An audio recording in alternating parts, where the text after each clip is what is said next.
Jesus, everyone welcome Jesus. Woo! So good, so good, so good. So since we do have visitors here, I do want to at least help them understand what our format will look like tonight. And so on an average night, we literally will come in and we always visit and eat. It's a requirement. Sometimes we have a tough time shutting them down so we can actually get started in time. And that's all good though. But we really try to honor our time. So we go from 6 to 8:30 every night. We're going to do worship. And then we do a portion that's going to be a teaching section. Then we take a quick break. So that's your bathroom break. Always extra dessert and coffee available then. And then we usually will do a lab, some kind of an application, because really what we want to do is make sure that we're applying what we're learning. And so in that process, though, we also have some requirements. And with that, there are these things called benchmarks. And so for each student, we have benchmarks that are put in place. And part of that just lines up really with our culture and what we do here at Thrive Community Church. One of those things is finding freedom. If you don't know our 4 pillars, they're out in the entry there up on the wall. And you'll see that number 2 is finding freedom. And the number 1 place that we ask people to step into to find freedom is actually in a small group or a Thrive tribe. And so we ask for everyone to be involved with Thrive tribes. That's really across the board. We're going to encourage you on that on a Sunday morning anyway. You can just be in the congregation, not leading anything. We really want you in that space. But what we'd also love to do is to see you getting equipped in Thrive Tribe so that you can lead one. So if you aren't already a leader and you come into our leadership program, then we would ask you to co-lead one. And you come in at the place you're at. So if your skill level is small, then we're going to give you small portions of the pie in order to build you up. And it might take you a couple semesters to get to that leadership space. But if you're a leader and you've done it before, really more than anything, we're going to get you into culture and make sure that you're working along with the culture. And when you get the culture right, we can go ahead and put you right into place as a Thrive Tribe leader. So that's one of the expectations. Another expectation is we have 2 pretty large events that we do every year. One of those in the spring is our birthday party. So we all love to celebrate a good birthday party. And in doing so, it's a church-wide event, and it is a great place for us then to begin to get the leaders in the room to actually get activated into leadership and start to lead portions of that event. Same thing comes along in the fall semester, and that is our Christmas production. That's how we get you activated into some leadership. So tonight, you're actually going to hear, I believe Jeff will be maybe gathering some information from people, or maybe not by the look on his face. We'll see. I know that it was due tonight, so I don't know if we're just collecting them or if we're doing any kind of collaboration on it. I'll ask him at break. We'll work with it on the second half, okay? All right, excellent. All right. So what I've done, though, is I've also printed out for each of you, and I will hand them to you. I'm going to hand all of our visitors a syllabus, and so that you have a very clear understanding of what we've covered this entire semester. And in that, I put them down somewhere. Oh, they're on my computer right there. If you can hand those to me. Thanks, Jake. Yep, both of them. There's another set of papers right there. So next semester, we won't have that problem, will we, Peggy? They'll all be in one, right? We've already changed that format. So for this first semester, their semester is broken into an A and B. Peggy and Tammy and I have decided to just do away with the A and B thing because it's very confusing. It's just going to be semester 2 next time. And so we won't have the A and B part of it. But what we like to do is on the front end of our semester, we're actually working on some spiritual formation. And so many of us have been to church for years and never actually done the spiritual formation part that actually needs to be behind it and underneath it. And so what we do is we really feel like we want to embed that in there. And so this last semester, we've done a ton of that. We've probably all the way up to, let's see, 1, 2, I can count my weeks. 2, 3, 4, 5, 6, 7, 8, 9. There's really, for the first 8 weeks, actually, so the orientation, we're not counting. The first 8 weeks is really a lot of spiritual formation. And then we add a book to the mix. And everyone loves me in the book. I'm not on their Christmas card lists anymore. That's basically what happens. And so what we've done is I've collaborated with our pastor, our senior pastor, in really looking at some places that we want to see some development across the board. And this was one of them. And this is an excellent book by R.T. Kendall. And so what we do is we walk through this book on a weekly basis. And in doing so, we actually put together journal questions, and then each person is responsible for journeying privately journaling privately. So their answers aren't necessarily shared unless they want to share them at their tables during a discussion. But what it is then we are able to open up this, and I get to pastor Deanna through her questions, right? And so we make it much more personal, and that way it's a one-on-one type of response, and we're just really walking people through spiritual formation in this. And so this, how many of you have actually feel that you've gotten a lot from this book? Be honest. Come on. Yeah, there we go. All right. They really didn't like me the first couple weeks of it, though. So, and we do have one picked out for next semester already, and that has definitely been a plus and has already been approved by Pastor Nathan. Other things just for you to know is we literally are doing things like we're also going to teach you not just spiritual formation, but the actual leadership skills. And a lot of those are life skills that are you're going to use. So collaboration, problem solving, how to have difficult conversations. And I'm even learning from Craig Rochelle that we actually even reframe that. We don't call it that anymore. We call it, developing conversations. Yes, I need to have a developmental conversation with you. Sounds much better than what feels like could be an attack. So we're learning the language that we need to be using. Applying leadership styles. Each of us have a different leadership style, but we also need to learn how to change our style in regards to who we lead. And then even in that, we'll be even going through and looking at personality types that you lead and how to, Sharon's giving a giggle on that. She's like, oh boy, all right. And so understanding how we lead different kinds of people and all these things are very important. So that'll just give you a quick glimpse into what we do. And in saying that, I will just come back around and I'll hand you the syllabuses, but I don't want to take up any more time than I need to because Miss Peggy has a great topic tonight. And this is a topic that was very interesting, that when we decided to remove ourselves or just kind of banned ourselves from the initial college that we were connected with. So this was a college level course that we stayed with Highlands College for 4 semesters. But what we realized is that we thought we could do it better in-house, and which is very exciting because we needed to actually take, they had great examples and they really kicked us off well, and it was a really good format for us to use, but we've grown from there. So we've kind of, we made the phone call and we filed for divorce. And and in that space, though, we did find out that they were actually completely reconfiguring theirs as well, and it looked a lot like what we were doing, which was a big success on our part. So we felt really good about that we were moving it in the right direction. So in doing so, though, we collaborated on the different topics that we wanted to do. And this topic is one of the best topics that we even have read the book, we've listened to the Audible, and we've applied this book to our lives. And it's called Atomic Habits. And it's basically a book the book itself is a great read. So we're going to recommend that you get in the book. We're not going to make you read it, but it is a great book to get a hold of. It's also a great one to have on your Audible and to go through. I know Scott's listened to it, I think, a couple times on his Audible. I have too. And it is a systematic approach to life. And it sounds like, oh, that sounds stale and boring. But it's not. Because here's the thing, the more systems that you have in place in your very own life, the easier your life is going to be in a lot of ways. And it opens up creativity. Isn't that crazy?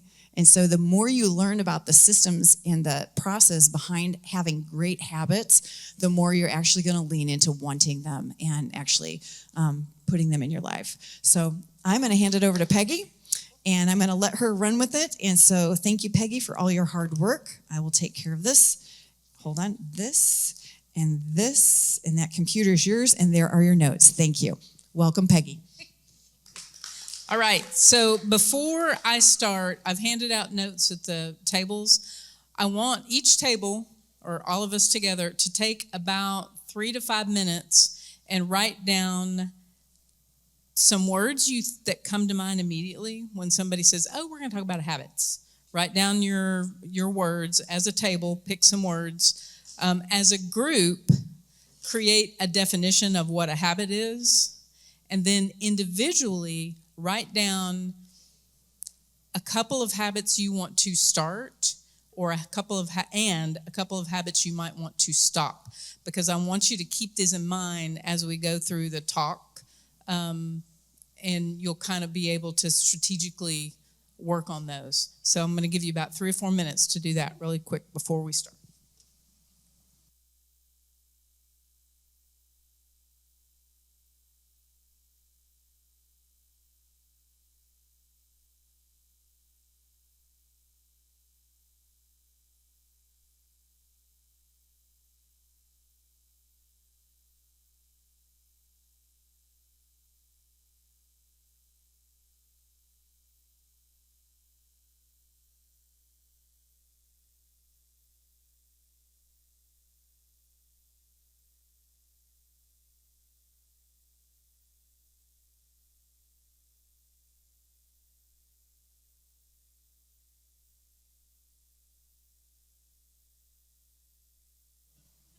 And just as a note, you're not going to have to share with the whole group the habits that you want to start or stop. That's for you.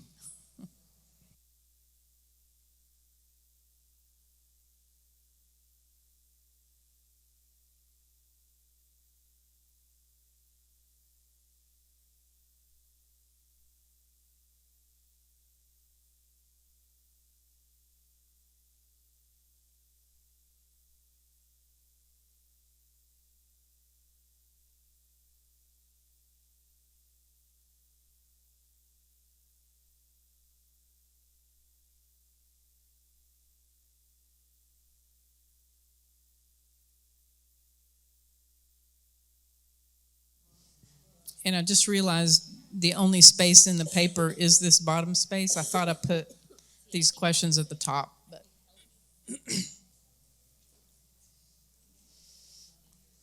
but we're flexible. We can make it work. Pivot.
All right, so we're going to go ahead and I'm going to start over here at this table. Y'all don't have a microphone, so I'll bring my microphone. I'll be like Oprah. It's the only one I can think of. So, what are some words? Oh, forgot that. What are some words that come to mind when y'all think about habits? Smoking, routine or schedule, and good and or bad. And I also thought about that Ed Sheeran song. What about your group's definition of a habit? A reoccurring unconscious bend. Because Tori had said that Nathan talks about the bending of going towards habits or towards things, your tendencies, yes. So we just we collaborated our words. Okay, cool. This table, some words. Oh, y'all have the microphone. I'll let y'all use it. 3, 2, 1, go.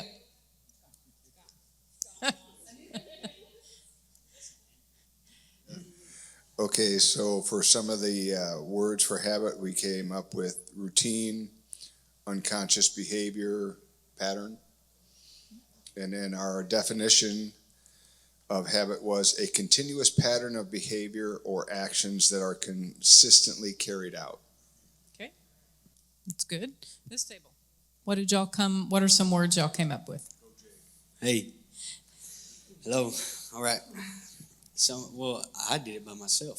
She wouldn't let me cheat. So, I just wrote habits, Facebook, my time. What am I spending my time on? Those are bad. I got bad habits, good habits. Bad habits, my time management, organization, procrastination, cussing. I'm sure there's a whole list. What I want to learn, healthiness, good boundaries, being professional in order, etc. Cool. Did y'all come up with a group definition for a habit? No. Okay, what was your definition? I've got something you have thought about and acted upon repeatedly until it becomes an automatic response, action, and thought. That's pretty good. Okay, table 1. I almost called you table 4 because I went backwards. No, but I remembered. So some words that come to mind for habits.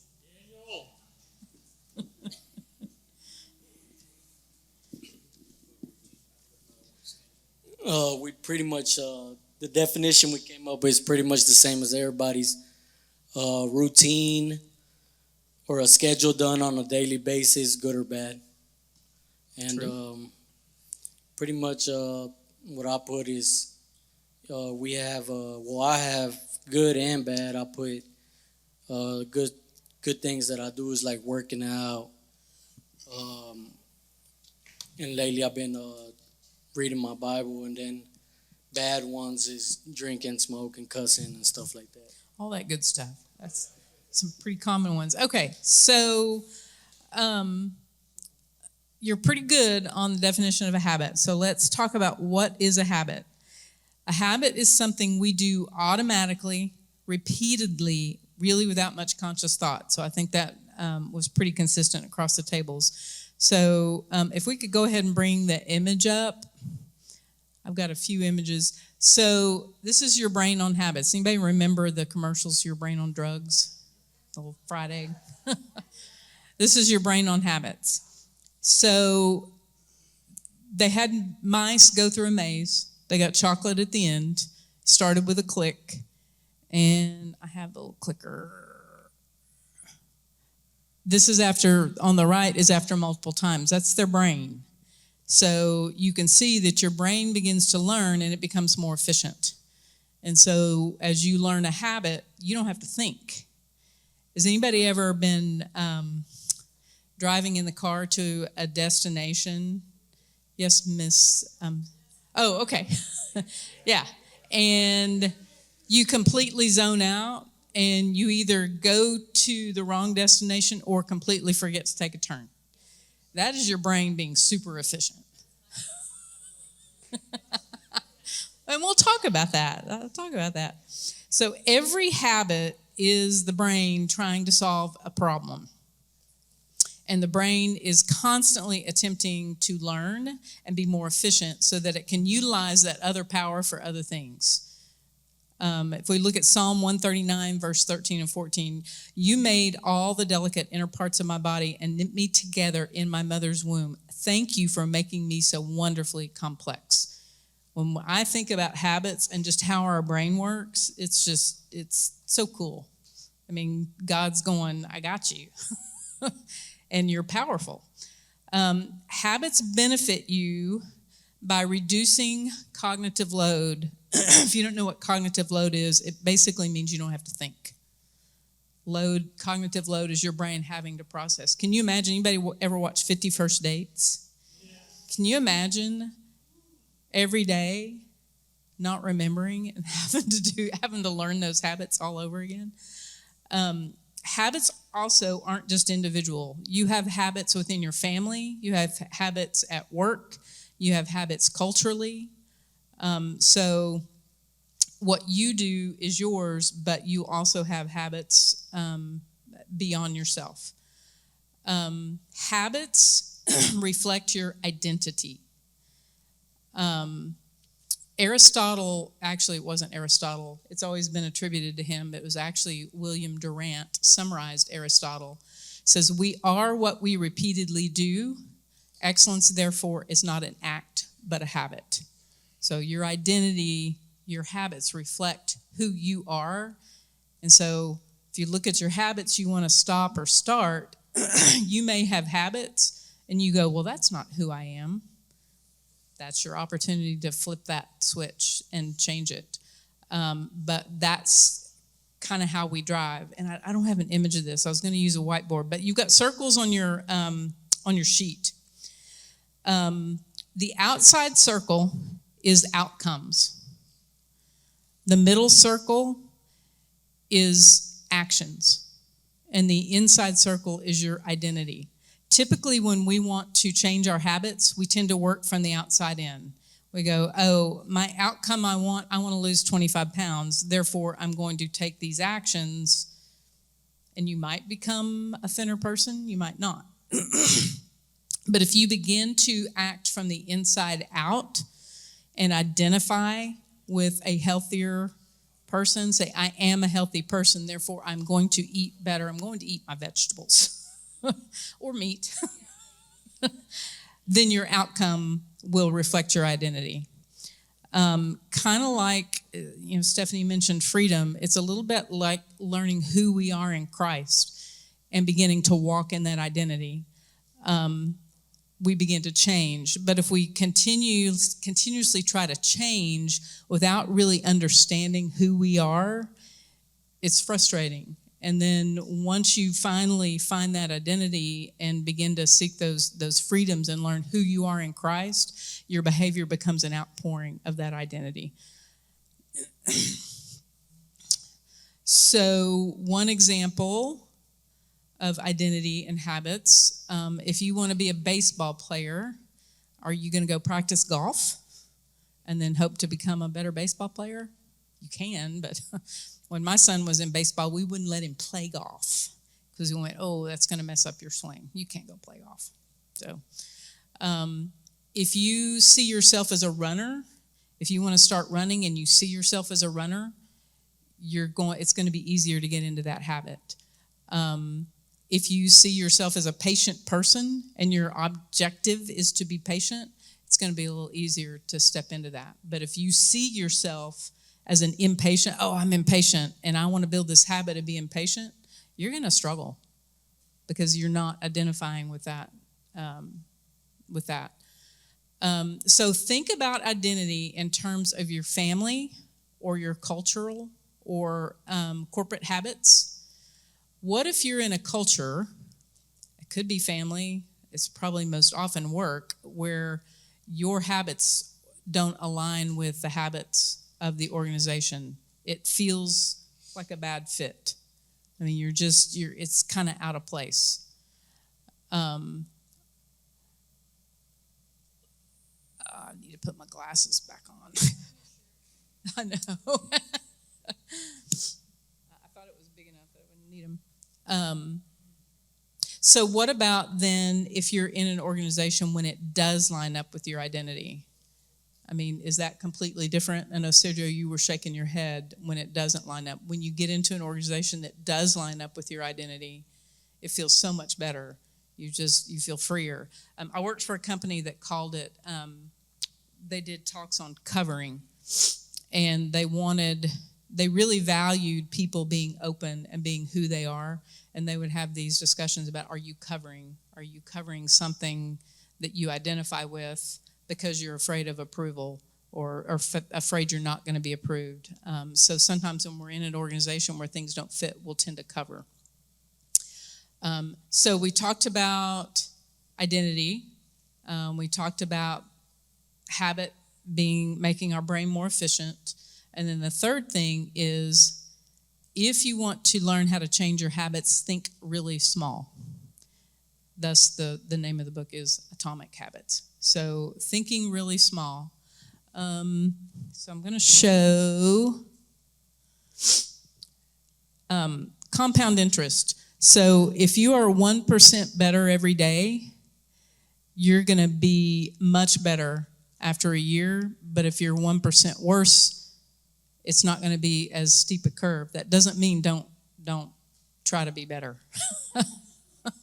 But what it means is it's compound interest. You may think you're not making progress, but 1% is going to make a big difference. The book gave an example of an airplane flying from New York to California, and it said if he was 1% off of his course, doesn't sound like much, but he's probably not going to get where he was planning on going when he gets to California. He might get to California or Washington. I don't know what 1% difference. It's going to make a big difference. So don't underestimate the power of small changes. They can make a huge difference. There is also, it's called the plateau of latent potential. So you see in there that valley of disappointment. I think sometimes we get really stuck in that valley because we're trying to make this new habit and we're not seeing a difference. So we go, oh, it's not making a difference. I'm just going to quit. And so we stop before we reach that curve when things begin to get better. The straight line is what we think it should look like. Should be linear, should be straight, but that's just not quite the way it works. So, okay, so questions? Anybody have questions on that? So now I want you to take a look at the habits you wrote down and don't necessarily change anything. Just take a look at them. Look at them from the light of your identity. Are the habits you want to create or break, do they line up with your identity? Should you change any of them? Are they small or are they big? So if you have some that might be big, think about how you might be able to make those a little smaller. We're going to talk about eating the elephant. So, all right. So the next is the habit loop. So the habit loop starts with a cue or a trigger. I think we tend to think of triggers as negative things, but a cue and a trigger are the same thing. It's something that tells your mind to begin that habit loop. It's the cue. So before I go there, so you got the cue and you got the desire or the problem. So a habit is either going to be, I see something I want or I see a problem I need to solve. Technically, with your brain, it's a problem it's solving. That's going to drive you to take an action, and you're going to get a reward for that action. My stomach is growling. My desire is I want to eat. I eat, and the reward is I feel much better. So if the habit loop is universal, these are people, mice, animals. Habit loop is everybody.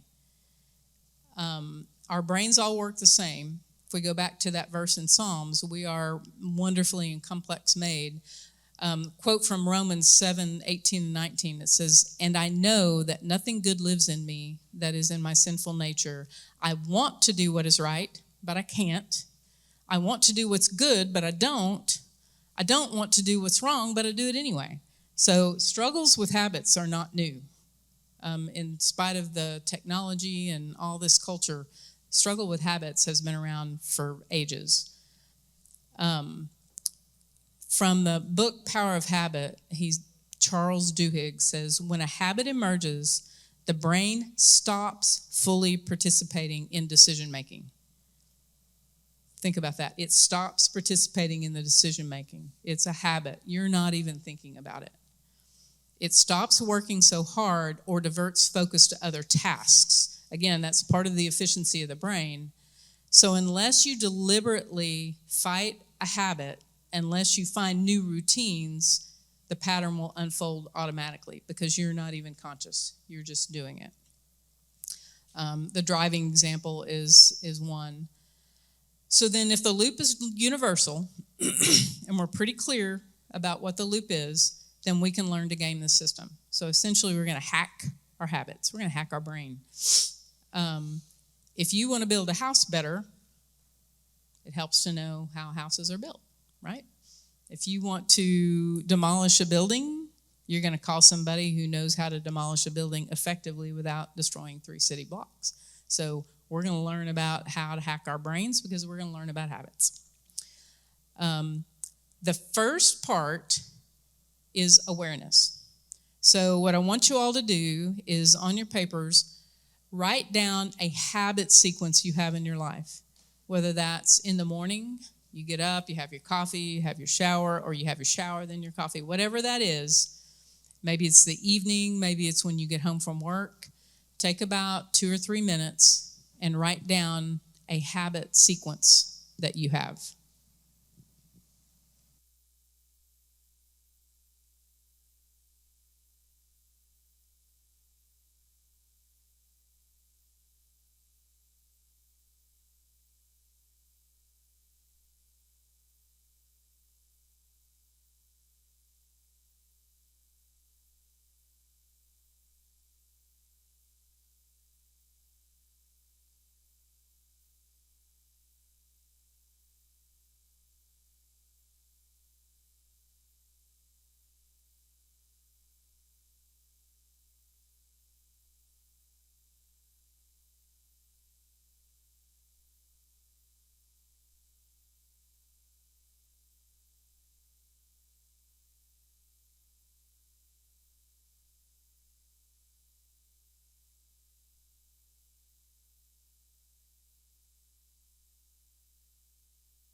All right, so we're going to, if you didn't catch it, on the back side of page 1 are the habit loop.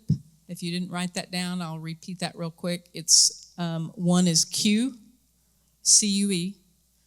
2 is the problem or the desire. Number 3 is the action you take. And number 4 is the reward you get.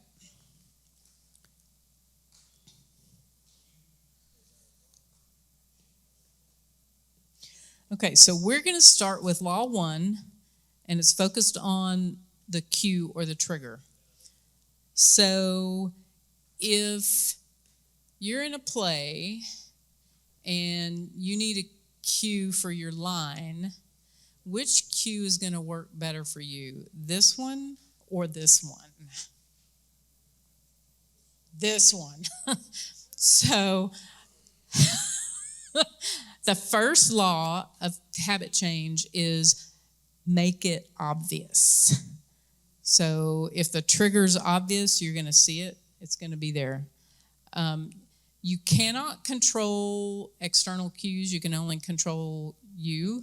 So one of the ways you can make it obvious is to control your environment. So make things that you want to do or reinforce obvious and visible. Do you need to remember to take medicine? Put your medicine by your toothbrush. That's assuming you brush your teeth every day. Multiple cues will reinforce it. So if there is something you want to do and there are multiple things you can put together to reinforce it even better. Try changing your environment to change a habit. For example, maybe you want to buy healthier food, maybe a different grocery store. Man, if they had a Sprouts here in Athens, life would be awesome. No, I mean Sprouts.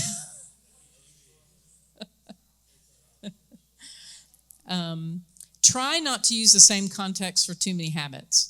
So, for example, there are a lot of things you can do with your phone. You can check your email, you can check your group me's, you can check your schedule. But if you're using your phone as a trigger, it could trigger you to so many things that it's really not going to help you narrow it down to one. So try to use one trigger for a habit and make it obvious. And so if I want my cue to be obvious for something I want to do, what should I do if I want to stop doing something? What'd you say? Get it out. Make it invisible. My husband likes to keep a bag of peanut M&Ms in the cabinet, and I can reach it. And I'm like, man, I just need him to move that up one more shelf because he can still reach it, but I won't be able to reach it. So, of course, I'll still see it, but we'll get into that later. That's another part of the habit loop. So make it obvious or make it invisible. That's the first step. So the other two things are called statements of intentionality and habit stacking. So a statement of intentionality is at a given time, I will do something. It's basically a self-commitment. I wanted to start doing some exercising. So I said, okay, before I start work, and work is like 10 feet from my bed, so it's not very far. But before I start, I'm going to do some type of exercise. That was a commitment. I've actually done it, and it actually has improved. I still need to work on that some more. But I put that with habit stacking. And so habit stacking is when you take two habits that you already do and just slide one right in the middle. So if I have a habit of I drink my coffee, I have my devotional, I start work, I'm going to slide my 2 exercise workout habit right in there. So it's basically using a habit as a cue for a new habit. So that's habit stacking. So after I brush my teeth, I will take my medicine. Before I start to work, I will take 2 minutes to breathe deeply. Okay, so in summary of the cue, we want to make it obvious or we want to make it invisible. If you want to stop doing something, get that cue out of there. The first step of that, though, is becoming aware of your habits. Then use implementation intentions. I will do X at Y. Use habit stacking, so use your existing cues. Maximize your brain. Use things you already do to begin doing new things, and then control your environment. So we're going to stop. Again, take a look at your habits. Because what we're going to do, we're not going to do a big lab at the end of this. This is kind of like a little bit of lecture and a little bit of lab, and or maybe a lot of lecture and a little bit of lab and a lot of lecture. So look at your habits and think about your cues. Are there statements of intentionality you can create? Can you maybe use habit stacking to get started on some of these? And are there some cues you might need to make invisible or find ways to make those cues less obvious? So we'll give you about 5 minutes max, maybe 3 or 4 minutes. I'll kind of look, and when people stop writing, that's when I'll start back up.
Okay.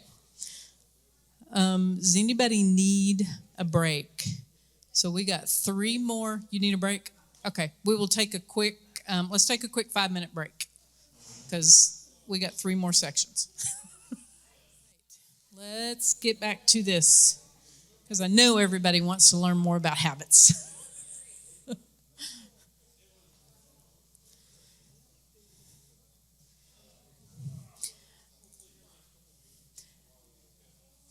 So on your papers, we are on the second page. We're going to start law number 2. So we've talked about what a habit is. We've talked about the cue and ways you can kind of hack the cue, make it obvious, habit stacking. So the second step in the habit loop is make it attractive. If you don't want it, if it doesn't look attractive to you, it's going to be really hard to get that. It's not going to be a cue. You're gonna avoid it. So this is graphs of dopamine. The top one is the first time you do something, the dopamine hits at the reward. The second time, the dopamine spikes at the desire. You're anticipating the reward. Not at the end when you get it, it's when you're anticipating it. The third one is you've anticipated it and then you don't get it, so your dopamine falls. And then the bottom one is a delayed reward, so your dopamine spikes, then it drops, and then it spikes again. Once a habit is learned, dopamine will not rise when a reward is experienced because you already expect the reward. So it's the anticipation of the reward. So what this really tells us is that your brain is more wired to want a reward than to like a reward. So desires drive our behaviors. So if step 1 is the cue and the trigger, and step 2 is the desire or the problem, then make the expectation exciting and attractive. Make the desire or the problem attractive. And so one of the ways that we can do this is called temptation bundling. So there's a story in the book about this guy named Ronan Byrne. I may have not pronounced that right, but he liked Netflix, but he knew he needed to exercise. So he hacked his stationary bike to his laptop, and Netflix would only play if he biked at a certain pace. And once he slowed down or stopped, Netflix would go off. So he bundled wanting to watch Netflix with needing to ride his bike. So you link an action you want to do with an action you need to do. So that's on your sheet. Yep, link an action you want to do with an action you need to do. Yep. Our brains are wired to want over like. Our brains are desired to want things over liking things. There were many years ago, I say many years ago, one of the examples was Thursday nights on ABC. They had, it was like the trio, Grey's Anatomy, it was like 3 of them. And they convinced people, their marketing spiel was go get your glass of wine, sit down and watch your shows, connecting something they wanted them to do with the drinking the wine or relaxing. And so eventually the reward of relaxing got associated with the habit of turning on TV because turning on the TV became more attractive. So it is amazing how they manipulate you. You think marketing people don't know about, this is probably the marketing 101 textbook, is the power of habit and atomic habits, I bet. But you can also see how without awareness, we talked about awareness is key. Without awareness, you can build a habit like that. Because if you're not thinking about it, all of a sudden it becomes a habit. You can combine the habit stacking with temptation building. So sandwich something you need in between a current habit and a habit you want. So something to think about as you look at your habits. When dopamine rises, our motivation to act rises. Anticipation gets us to take action. So again, you want to pair something you want with something you need. Can anybody think of any good examples of that? I don't have any written down right now, but I'm trying to think of some. Pairing something you want with something you need. I always tend to go back to brushing your teeth. I need to brush my teeth. And I want pearly white teeth, but those are connected, so.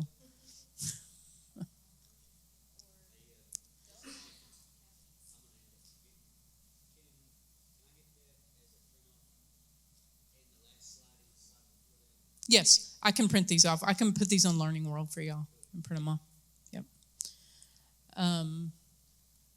So another thing that impacts the attraction, or this step 2 of the cube of the habit loop, is the impact of relationships and family and friends and what they have on your habits. I mean, growing up, did we not hear you got to hang out? You don't want to hang out with the wrong friends. You want to hang out with the right friends, and you will take on habits of those people you hang around with. I had a friend that I was really close with, and she called her mom Mother, but I always called my mom Mama. And all of a sudden one day, I called my mom Mother, and I was like, "Whoa, how did that happen?" And it's because you take on those habits. Your worldview and your perspective is how you see life through the lens of your experiences and relationships. So as we know, God's designed us to have connection or desire connection. That connection drives us to imitate behaviors. This is family, friends, church, school, culture, social norms that guide our behavior. Last week we talked about social covenant.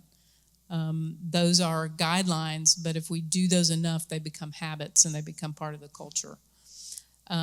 So how does this fit into making habits attractive? Well, behaviors are attractive when they help us fit in. There are 3 groups, and this is on your sheet. There are 3 groups we want to imitate. One is the close. So this is spouse, family, friends, people you're around often. Hopefully you're around people you want to imitate, but in the example I showed, you're going to, because that's just the way we're wired. So I can even think of things, little phrases that my husband says that I now say. Of course, we've been married for 35 years, so you pick up on those things, but you just pick up on those.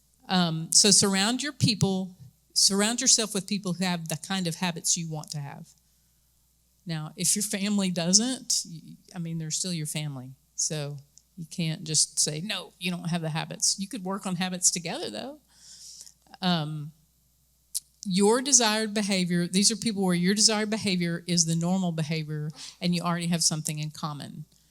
It's a little bit like habit stacking and proximity, or habit stacking and temptation. It's the proximity.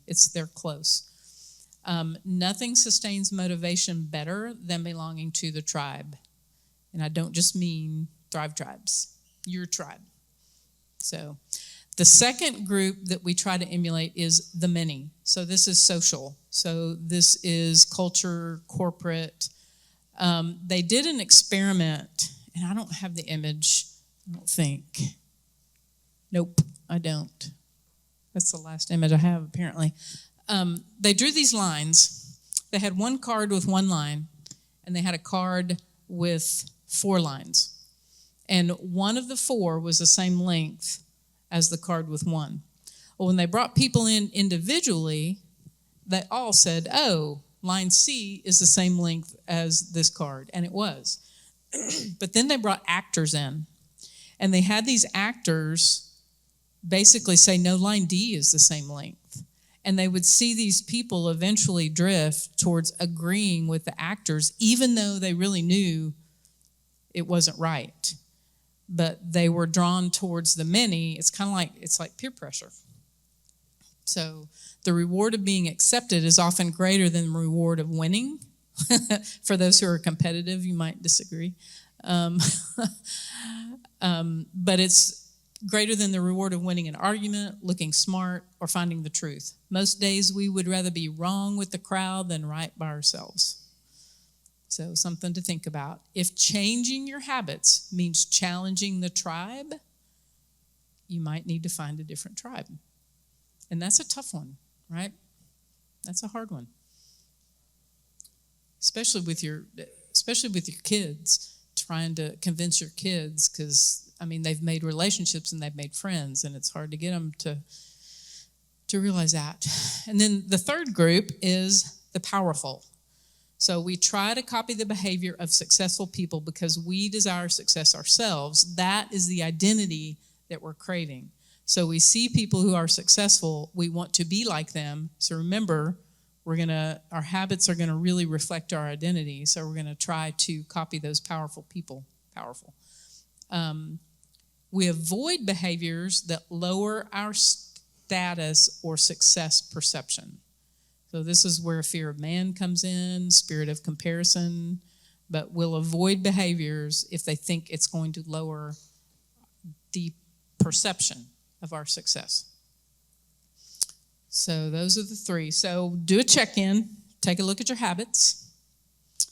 So this was Law 2.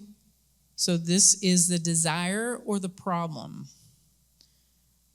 So take a look at your habits and see if there's any social influences that are impacting those behaviors. Think about what the desire or the problem is around either the bad habit, or think of a desire or something attractive in the good habit. So I'll give y'all just a couple minutes to take a look at those.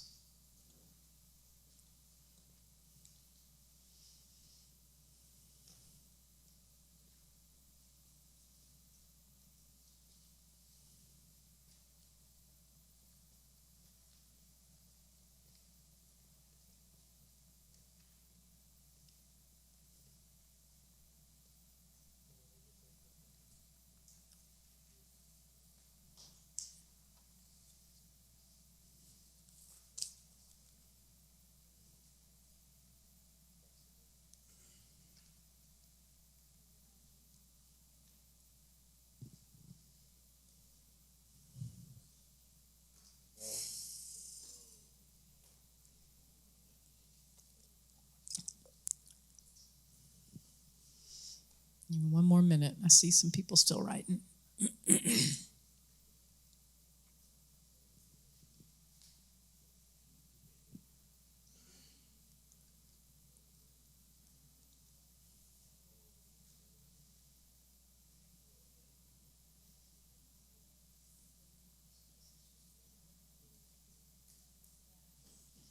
Okay, so we're still in the second part of the habit loop. So we're still in the desire or solving the problem. All of your habits really come down to a basic human need. Your brain is trying to solve for a basic human need. So some of these are conserving energy. And there's a spot for you to write these down. Conserving energy, obtaining food and water, because we do need to eat, finding love and reproducing, connection and bonding with others, winning social acceptance and approval, reducing uncertainty,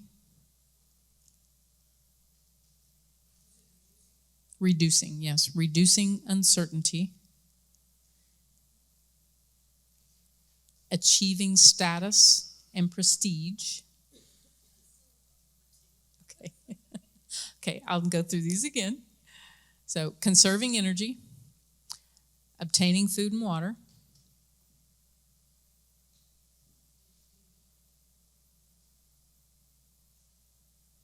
finding love and reproducing,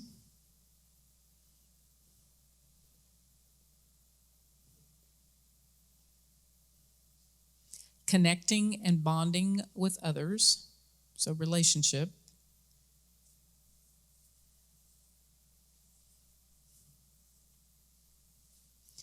winning social acceptance and approval,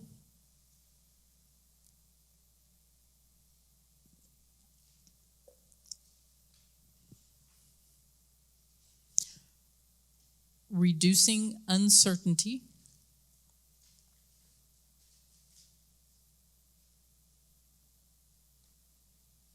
achieving status and prestige.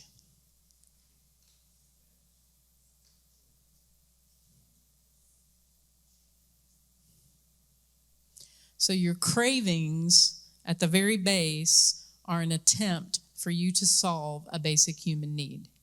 The trick is realizing which basic human need your habit is solving. Sometimes it's pretty obvious, and sometimes it's much more subtle.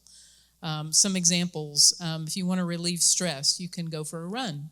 You might have a drink. You might smoke a cigarette.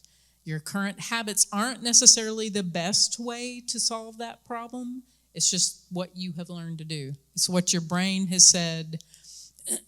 When my boys were going through addiction treatment, the first day of that, it's called Big Monday, and they come in and you learn all about addiction. You learn all this stuff, and the third time, because all three boys did it, he talked about falling into addiction.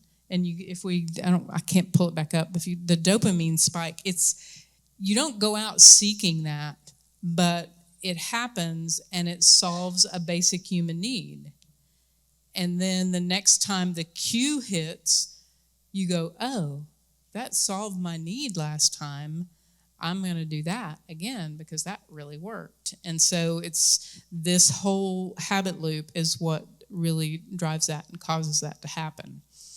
If we're going back to our brain on habits, like I said, once you've associated a solution with the problem, you come back to it. It's your brain being efficient. That's just how your brain works. Your brain doesn't think. You don't think. Your brain just says, oh, that worked. I'm going to do it again. We think that we are reacting to life, but in reality, your brain is constantly predicting. So it remembers what happened last time and it's going, oh, well, here's a problem. I predict that problem's going to go away if I take this action. So it's not reacting to anything. It's just trying to predict and constantly solve the problem, thinking that it's doing it in the most efficient way possible. Our behavior is heavily dependent on how we interpret the events that happen to us, not necessarily the objective reality of the events themselves. So the cause of your habits lies more with the prediction than anything. If you never stop to become aware and check the reality, you just continue in your blissful ignorance and just keep going. So take a look at your bad habits. Can you jot down maybe what you think the basic human need might be of your bad habits?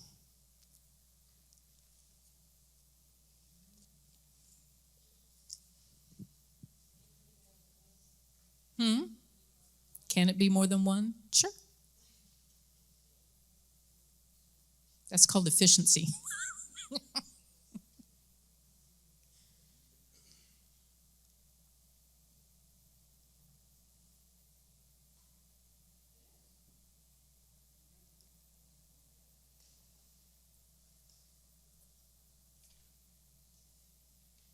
You can also look at your good habits and think about what basic human need are your good habits addressing.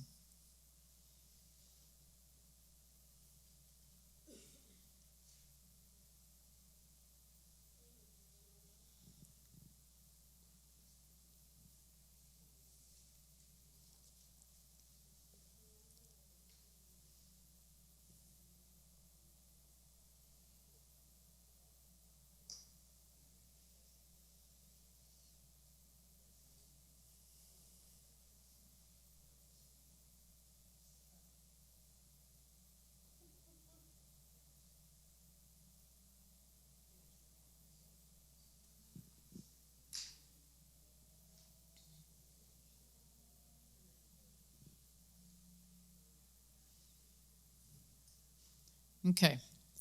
So habits are attractive when we associate them with positive feelings.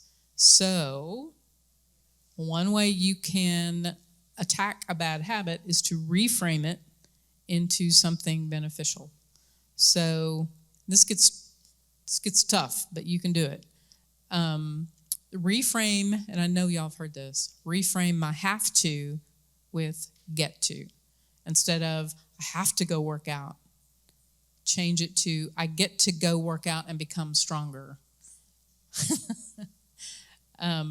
If you keep doing this, your brain will get on board. Going back to identity, when at one of my companies, when we were learning about strategy and how to put visions together, I created a vision. And at the time I had started working out, was doing a little bit of running, but I wrote this vision that I was going to run, I don't remember how frequent it was, run on a regular basis with my dog, and I was going to eat healthy. And I wrote it down one time, and then I pretended that that was who I was. I just said, you know what, that's who I am. 6 months later, I read that vision, and I had accomplished almost everything I had written down without even coming back to it every day. So I think two things. One, I wrote it down. There's huge, writing things down is huge for your brain. But it's just that I decided that that was who I was going to be. If I could just get back there, it'd be great. But for example, eating unhealthy. So instead of I shouldn't eat that, flip it around to I want to be healthy, so I'm going to choose something different. Phone scrolling. I struggle with this. Instead of I've got to put my phone down, change it to I'm going to put my phone down to make some time for things that are really valuable to me. So reframe it. Finance. Instead of, oh my gosh, I got to save some money, I am increasing my ability to choose in the future how I'm going to spend my money. So there are ways you can reframe it. One example, when my son was playing baseball, and he was a pitcher, one of the things they taught was if you focus on where you don't want to throw the ball, that's probably where the ball is going to go. But if you want to focus on where you want it to go, then you stand a greater chance of it going there. And I think habits and our life habits are the same way. If you focus too much on what you don't want to do, that typically is where you'll hit. So find a way to focus on something you do want to do. There's a really good book called 90% Mental. If you like baseball, it's a really good book. I never could get my son to read it, but it was a really good book. So take a look at your habits. Is there anything you could reframe? Is there any, we talked about temptation bundling earlier. Is there any temptation bundling? Can you connect a need with a want? Are there any social associations that you might need to be aware of? We already talked about the basic need. But think about reframing your bad habits and if there's a way you can change those. I'll give just a minute on that, and then we'll move to law number 3.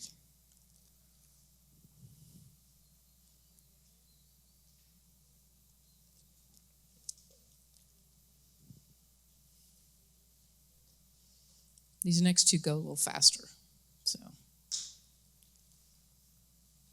it's just so much good stuff.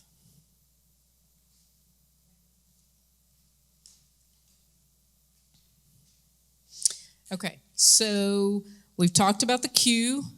We want to make it obvious or invisible. We've talked about habit stacking. We've talked about the desire or the problem, how we want to make it attractive, learning what basic need we're trying to solve, finding ways to reframe that. Law number 3, so the cue is cue, cue, desire. Number 3 is action. So the key to number 3 is make it easy. So best is the enemy of good. I know some of you have probably heard that before. Don't get so focused on finding out what the best approach is that you end up taking no approach at all. Analysis paralysis, perhaps. Motion versus action. So motion, for example, would be going to talk to a personal trainer. Action would be working out. You notice there's a lot of working out analogies. This might be something I'm focused on. Motion is planning, strategy, learning, but action is actually doing it. Motion can give us a perception that we're getting things done, but we're really just preparing to get things done. We had this conversation at work in Slack, which is instant messaging, and somebody said something about planning to do it or just doing it. And I'm like, yeah, there's something to be said for a plan, though. I mean, I get it, but plans can be good. So motion can make us feel like we're making progress without running the risk of failure. Because if you're planning and you don't actually do, you can't fail. So at some point, you have to take the Nike words and just do it. So takeaway number 1 in action is simply get your reps in. One of the questions they talked about was, how long does it take to build a new habit? It's not a function of time. It's a function of repetition. So it's how frequently you do it. And if you only do it once a month, it's going to be tough. Once a month would be hard. With each repetition, the cell-to-cell signaling in your brain improves and the neural connections tighten. So Chris and I were just talking about this. It's like when you ride your bicycle through a muddy field and you create that rut, and then you keep doing that over and over, that rut gets deeper and deeper. That's what happens in your brain as those neural pathways harden. That's why it's so easy, I think, to come back to a bad habit, because it's still there. It hasn't gone away completely. So you have to be aware and you have to pay attention. There are particular regions of the brain that adapt as they are used and atrophy as they're abandoned. They did an experiment on taxi drivers in New York City, and they found that taxi drivers had, I don't remember which area of the brain it was, but they had an area of the brain that was larger. And when they quit being taxi drivers, that area of the brain actually shrunk. So do your reps, build your brain. So repetition is encoding the brain and programming your brain. If you think of sports or musical instruments, how many times does it take to master something if you don't practice at all? You're never going to master it if you don't practice. How much would it take if you practice? Sometimes. I mean, you might master it, but it's going to take a while. But if you're in there every day and you're practicing, the mastery is going to come quicker. You're just hardening those pathways. So number 1 in action is do it. If you want to get the habit hardened, just take the action. Number 2, and we've talked about this already, the brain is wired for efficiency. It wants to make things efficient as possible. It's a phrase I use at work. Laziness breeds productivity. Because if I'm going to have to do something more than 2 or 3 times, I'm going to find an easier way to do it. So the law of least effort. It's actually the smart thing. Your brain wants to make things more efficient and wants to do things easy. So think about behaviors that fill up your life and how much of your time do they steal? Phone scrolling, Netflix, these things, how much effort do they require? We were joking at work yesterday about Netflix will automatically start the next episode without you doing anything. And 3 days later, you realize that you haven't eaten or showered because you've been watching a Netflix thing for 3 days. So again, they know these things too.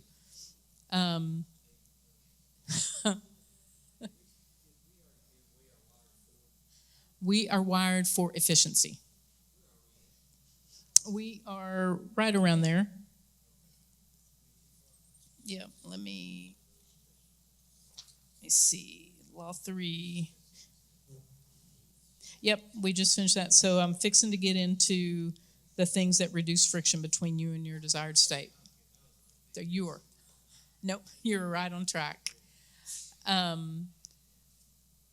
So the key is, and again, this comes to identity, you're not really wanting the habit yourself. What you're really wanting is the outcome of the habit, what it makes you, what is your basic human need.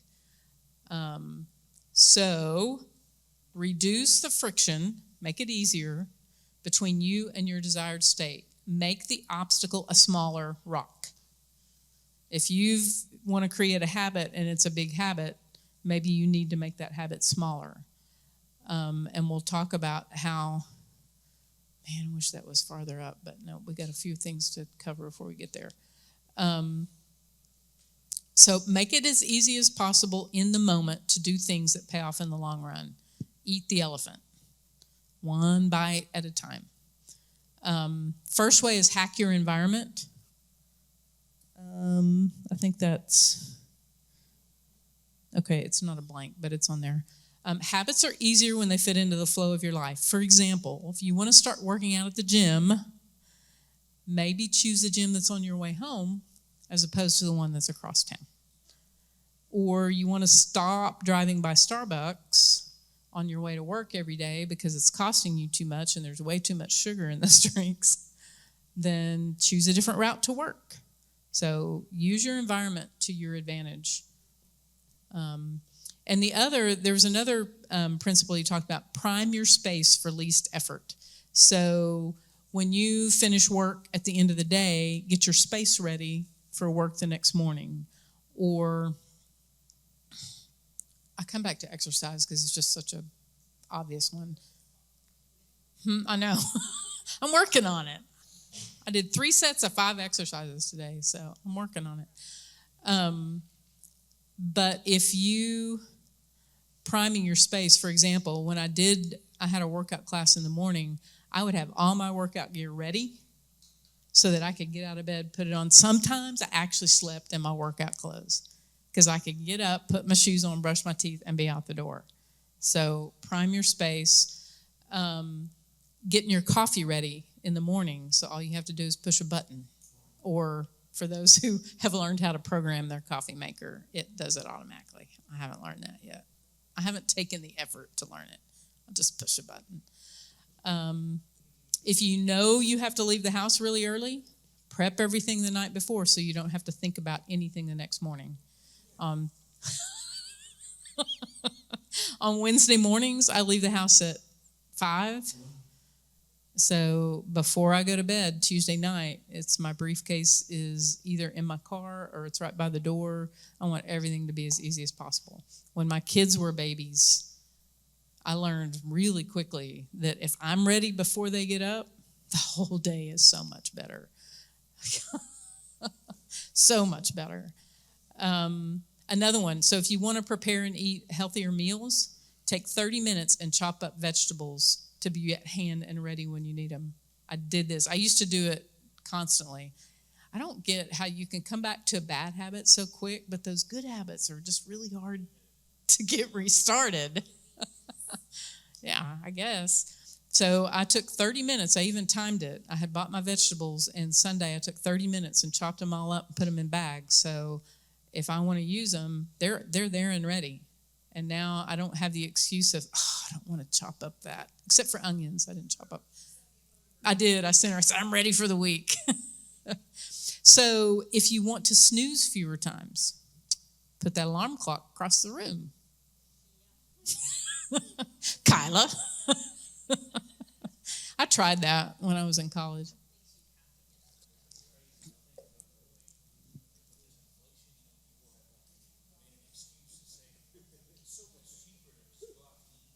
Yeah.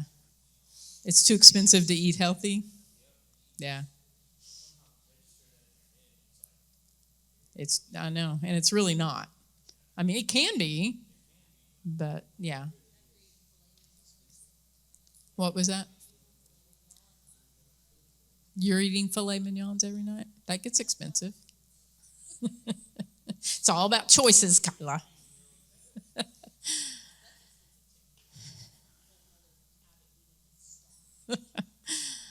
So the next takeaway is 2-minute rule. So 2-minute rule and habit shaping, these go together. So your habits are entry ramps to all the other decisions you're going to make during the day. You're going to follow a habit driving by Starbucks, and you're going to make a decision to drive into Starbucks. So every habit you take is going to make a decision, or it's going to drive you to a decision to go one way or the other. 40 to 50% of our actions are habits, but many of those habits are automatic choices that influence the conscious decisions that follow. So your habits are unconscious, but they're going to influence your conscious decisions. An object in motion tends to stay in motion. You're going to go a direction, you're going to keep going. The habits you follow without thinking will often determine the choices you make when you are thinking. Every day is a series of decisions. I mean, is this lessons you give your kids? Yes. Every day is a series. Make good decisions, y'all. When y'all leave tonight, go tomorrow, make good decisions. So, example. I fall into this all the time. Check your phone for just a second. And 30 minutes later, I'm still scrolling. And it drives me crazy. Turn on the TV and it's a bad movie, and you sit there for 2 hours watching the movie. And we, in the not too long ago, did that. We sat and watched a movie, and we looked at each other and we went, did we really just waste 2 hours of our time? And we never changed it. We just sat there. It was the worst movie I've ever seen in my life. It was about the San Francisco earthquake, but it was not the one with the rock. It was bad. We talked about Netflix starting the next episode, so you don't even have to think about it. So 2-minute rule. Okay. Looking for gateway habits. So gateway, as we said, your habits are going to lead you into your next decisions. So your gateway habits are those habits that are going to lead you into good decisions. Mastering the habit of showing up. We'll get to the 2-minute rule, I promise. But before that, we're going to talk about breaking down these habits into smaller pieces. So, for example, if you want to become a marathon runner, starts with what? Even before one step. Put your shoes on. So step 1 is put your shoes on. Step 2, walk 10 minutes. Step 3, walk 10,000 steps. Step 4, run a 5K. Step 5, run a marathon. Personally, I think there's a lot more between 4 and 5. It's a big difference between 5K and 26 miles. But the point is, the 2-minute rule is you breaking your habit down to these small gateway habits, and you do it for 2 minutes, and that's it. You have to stop after 2 minutes. This is if you're having a hard time getting into these habits. So pick a habit, pick the first phase of that or the first stage, and just do it for 2 minutes and then stop. Yes, even exercising. Do it for 2 minutes and then stop. Because what'll happen is you'll do it for 2 minutes, and all of a sudden you realize, oh, I can do this for 5 minutes. And then all of a sudden you do it for 30 minutes.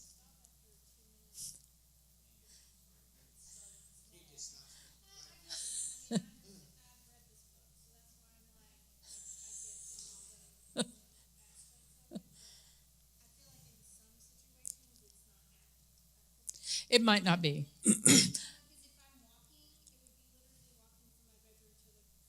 Well, and he actually talks about that in the book. He says literally, he goes, you have to stop after 2 minutes. And he said, and he also made the point that this is if you're really having a hard time establishing a habit or getting into the habit of something. He said, just do it for 2 minutes.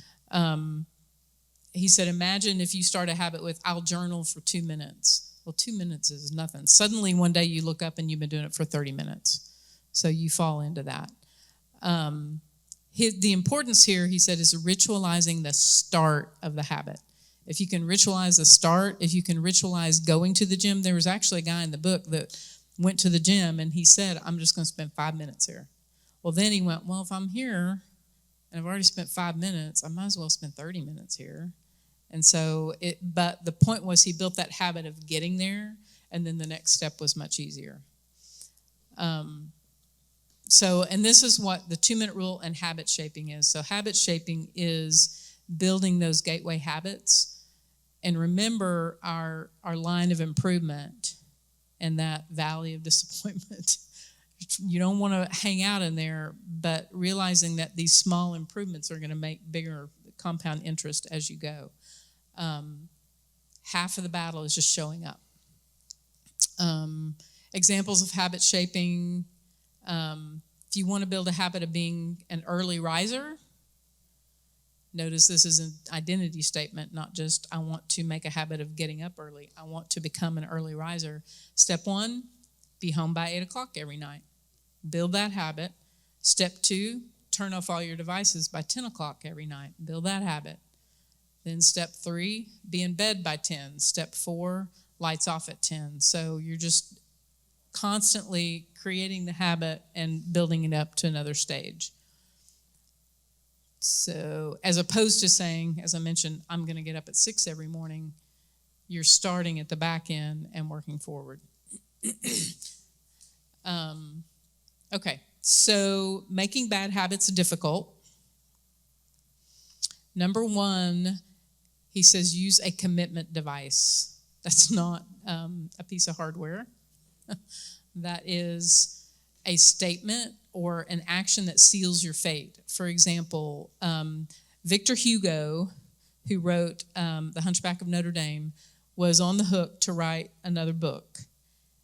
And he was having a hard time, I guess, getting into the flow. I don't know. He had his assistant hide all his clothes, like literally all his clothes. So he could not get dressed and go anywhere. And he wrote The Hunchback of Notre Dame in like 2 months. Good point. I hope. Victor Hugo. Yeah. But it's basically making a decision that seals your fate towards another decision. So hiring a personal trainer to pay for sessions in advance. You've already paid for it. I got to admit, sometimes this will work for me and sometimes it won't. Because sometimes I go, yeah, I know I paid for it, but I really don't want to go. That's right. It's called sunk cost. Set the timer on your internet to cut off at 10 p.m. Ask for a to-go box as soon as you get your meal. And you can go ahead and put part of your meal in that to-go box and set it aside. Put your phone at the other end of the house on the charger when you sit down in the evening if you want to be off your phone. That way it's not there. So those are commitment devices. And then he talks about one-time actions and using technology. There's a lot of technology that can help automate these things. Automating putting money into your savings or putting money into your 401k. For sleep, remove the TV from the bedroom. Buy blackout curtains. Wear a sleep mask. I did that. Man, it makes a difference. Productivity, unsubscribe from emails or from emails. Turn off notifications. Set your phone to silent. Use email filters. So there's a lot of ways technology can help us build these habits and make ourselves more productive. Technology can be your friend or Satan's biggest ally. So it's up to you. Stay aware. Okay, so take a look at your habits. We're going to have one more law, and it goes a little faster than these other ones. So can you break any of these habits down to smaller pieces? Is there a commitment device or a technology that might help you? Is there a way you could make getting into a bad habit harder?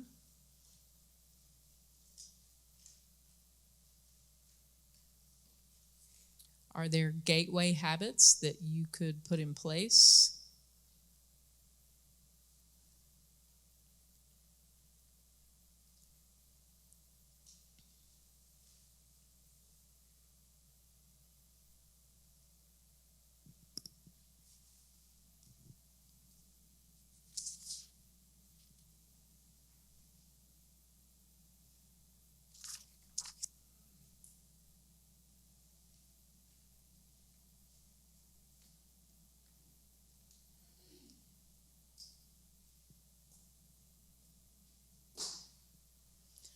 Okay, so we're going to move on to law number 4, which is the end of the habit loop.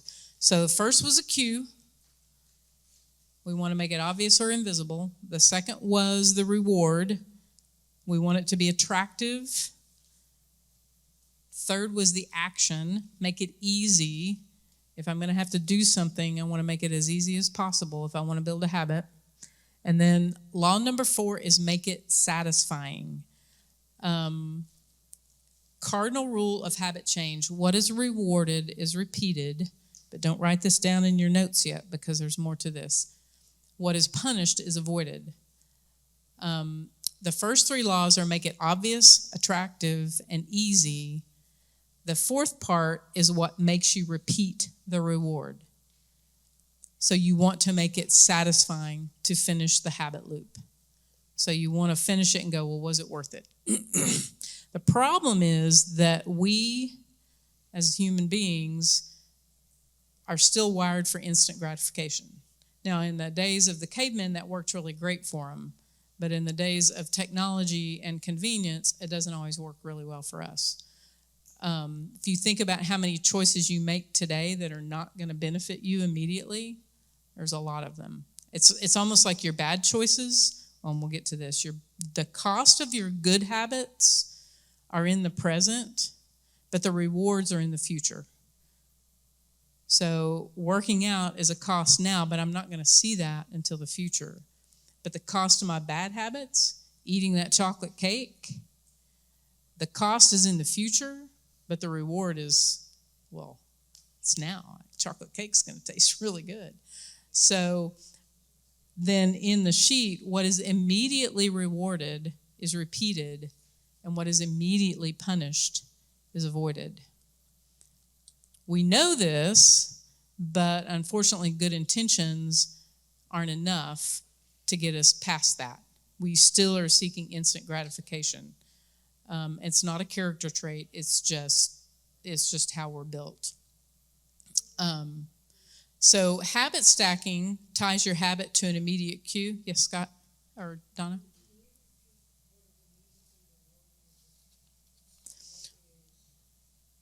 What is immediately rewarded is repeated. What is immediately punished is avoided. Mm-hmm. So if habit stacking ties your habits to an immediate cue, reinforcement ties it to an immediate reward so that it makes it satisfying to finish. So when you're trying to end existing bad habits, not doing something isn't very satisfying. This is a little bit similar to the reframing we talked about earlier. So for example, some of the examples they gave, if you want to end the habit of spending your $10 at Starbucks every day, every time you don't do that, put $10 in your savings account, put it in your vacation account, put it in savings towards something you want.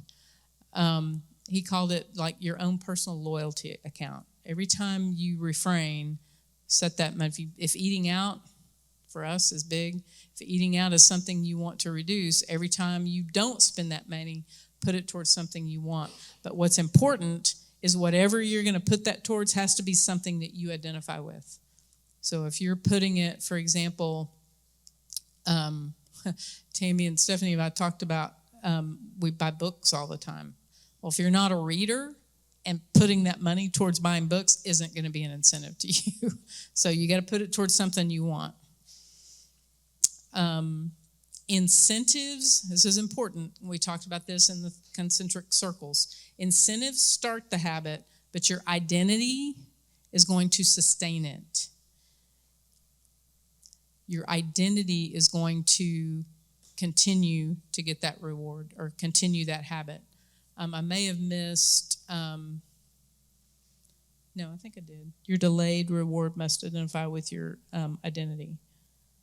No, I did. Okay. So ways that you can do this, if it's not a habit that immediately, if it's not the chocolate cake and the chocolate cake tastes good, so that's your reward. One of the ways to do it is to use tracking, visual tracking. So have a habit tracker that's either a calendar Or there was one guy in the book that had paper clips in a jar, and every time he made a sales call, he took a paper clip from one jar and put it in the other. And so as his jar filled up, he got a sense of satisfaction. Who doesn't like checking things off their to-do list? Yeah. I actually had one really good day last week. I came in, my husband and I said, I had all these things on my list. I said, I did every one of them today. And then today I didn't have anything on my list, and I sat around and worked on this. I just couldn't find anything quite to do. So tracking it makes it obvious. It's a visual. You see it. It's not your emotions and your unobjective view. When the data is right in front of you, it's hard to lie to yourself. It's attractive because progress looks good. So again, we don't get stuck in that valley of disappointment. We're seeing that progress, and even though we know I might not be seeing the benefits right now, I'm going to see the benefits, and I can at least see that I'm doing it. And it's satisfying, as we mentioned, checking things off your list. So what are some other ways we can do this or efficiently track? So one is, if you can, make it automatic. Like if it's on your phone or if it's through an app, you can make that tracking automatic. Personally, for me, that takes away some of the action of saying I did it. I would rather physically put something up there. Save manual tracking for your most important habits. If you're trying to track every one of your habits, that's too much. Save it for your most important ones, because you're going to get overwhelmed and the noise is going to become greater. It's kind of like alert fatigue. The noise is going to become greater than the value of seeing the task done. And record it immediately after the habit. Now you think about that. If you do the habit and then an hour from now you go, oh, let me check that off, you're disconnecting the reward from the habit loop. So make sure you're tracking it immediately after the habit. Never miss twice. Don't put up a 0. It's the repeated misses that cause the problems. If you miss once, just keep going. That was a cardinal rule too of when I was running. If you miss a workout, you can't let it get you down. You just have to get out there and you have to do the next one. There's also a saying in running, finish dead last is better than did not finish, which is even better than did not start. So you got to start. Measurement isn't the end goal, it's your tool. Don't worship the measurement. Create accountability partners. So if you have somebody get together, say, hey, keep me accountable to this. And he talks about habit contracts. A habit contract is, I'm going to do this. If I don't, I will pay you $50. Make it worth it. And make that accountability, not just accountability partner that said, I promise I will work out 5 days a week for the next 4 weeks, and if I don't, I'll give you $100. I used to talk about maybe getting an accountability partner and saying, hey, let's walk or run every day, and if I don't, you get to take a day off. Well, that would make me feel bad to give them, and I want to stay accountable, and I'm like, I don't want to give you a way to get out of it, and I would feel bad, but I never could find anybody that would do that with me. So, but, okay. So that covers all of the rules, and I'll hand out this cheat sheet, which kind of summarizes them. So again, we've got the cue, which is make it obvious. We've got the desire, make it attractive. The action, make it easy. And then the end or the reward, make it satisfying. And then for bad habits, make it invisible, make it unattractive, make it difficult, make it unsatisfying. So what I want you all to do, you can take a few minutes now, but really look at your habits after you've heard this and put an action plan in place for at least one of your good habits and for avoiding one of your bad habits. And I will hand out these habit cheat sheets, and that concludes my marathon lesson for tonight. There's just so much. It was really hard to sink it all down to 30 minutes or 40 minutes. So, but that covers your lab. So usually we would do 45 minutes of lecture and then a break and then 30 minutes of lab. So we just kind of did it all together. So I'll give you all a few minutes to look at your habits, and I'll talk to Stephanie about what we'll do for the last 15.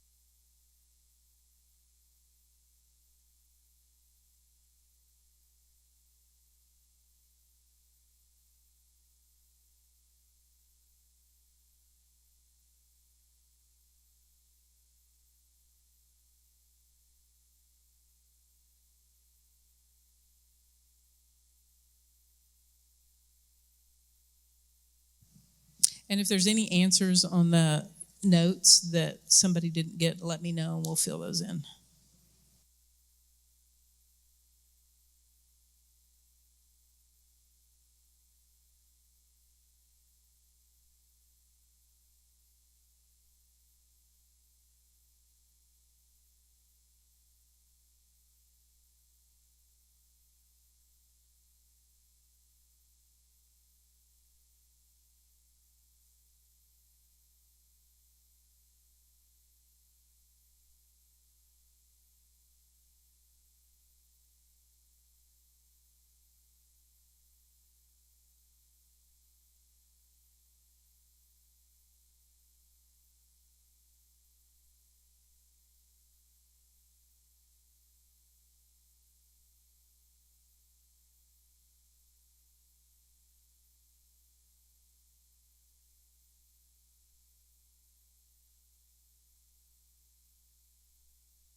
It's not. No.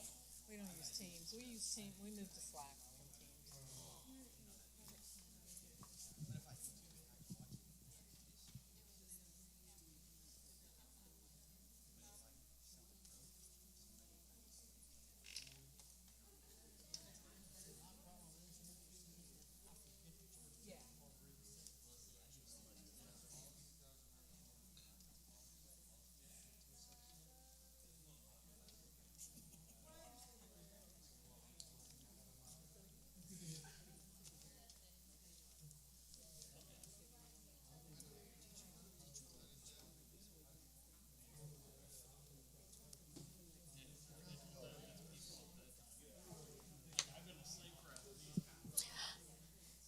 All right, guys and gals. So we're going to adjourn. Won't make you do anything else tonight. It's been a long. Thank y'all for listening and being patient. A lot of stuff. Before we leave, no class next week. It is Thanksgiving week, but you will have a humility entry. Stephanie, did you put the next 2 weeks in there? Okay. So you'll have a journal entry for next week, but you won't bring it to class, and then you'll have a second one for the week that we do come. 2. Yep. So 2 assignments. Christmas project plans. Any comments on that, Jeff? I mean, plans need to be in like yesterday, right? Today. And that can be email, it can be paper, carrier pigeon. If you have any questions or issues, reach out to Jeff or Deb or your lead. Budgets were already due. Be cognizant of the dates around that because things will start going fast and furious after Thanksgiving. And I don't know if y'all realize this, but Thanksgiving's only nine days away. You better hurry. They go quick. Actually, my dad bought one we're not going to use. So if you if you can't find one, I'll talked about that. No class next week. Project plans. Be thinking about semester 2. That registration is going to open soon. That will start 13th of January, something like that, is orientation. And that is biblical worldview, authority of Scripture, emotional intelligence, and how to use emotional intelligence as you lead others. So it's going to be a fun semester. Anything else, Stephanie? Did I miss anything? All right. We got the pregnant lady over here with the baby moving.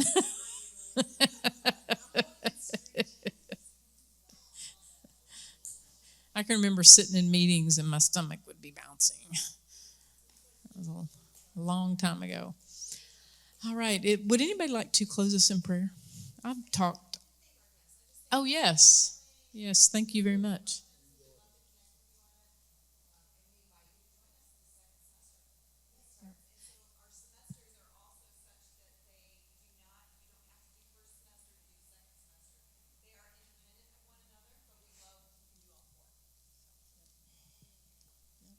Okay. Who would like to pray us out? Anybody? Please.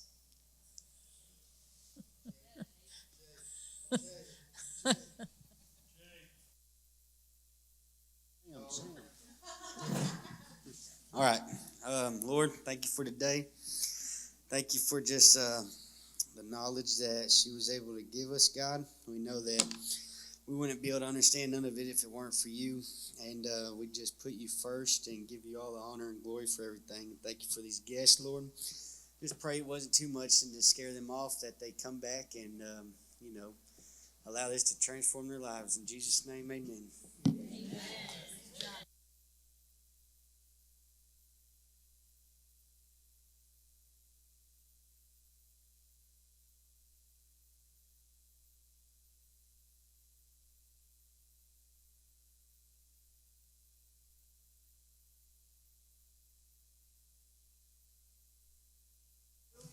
And we need to put the room back together.